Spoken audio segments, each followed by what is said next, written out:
Specialistët për hetimin e krimeve të Komisariatit të Policisë Shkodër referuan materialet në prokurori, ku nisi procedimi në gjendje të lirë për shtetasit me inicialet KK 22 vjeç me detyrë drejtues teknike firmës që kryen punimet në segmentin rrugor Harku i Bërdicës Ura e Bunës për veprën penale shkatrimi i rrjetit elektrik, pasi në datën 17/6/2025 gjatë punimeve janë dëmtuar 2 shtylla betoni të tensionit të ulët, një kablo elektrik dhe disa aksesor të këtij rrjeti që administrohet nga USHE Shkodër. Specialistët e seksionit për hetimin e narkotikëve referuan materialet në prokurori, ku filloi procedimi në gjendje të lirë për shtetesin me inicialet AH 30 vjeç, banues në Shkodër, pasi gjatë kontrollit fizik shërbimet e policisë i gjetën një sasi të vogël lëndë të dyshuar kanabis sativa, e cila u sekuestrua në cilësinë e provës materiale. Specialistët e sektorit të qarkullimit rrugor referuan materialet në prokurori, ku nisi procedimi në gjendje të lirë për shtetesin me inicialet LZ 72 vjeç, banues në fshatin Shelqet,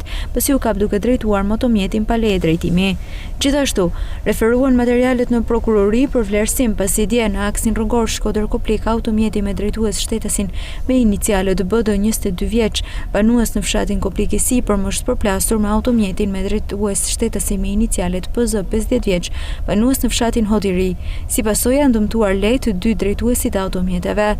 Po ashtu është proceduar në gjendje të lirë edhe shtetesi me inicialet ZS 32 vjeç, banues në fshatin Grude e Re, pasi ka goditur dhe ka nosur me një armë trofe shtetesin me inicialet EN 26 vjeç për motive të dobta. Në cilësinë e provës materiale u sekuestrua një armë trofe.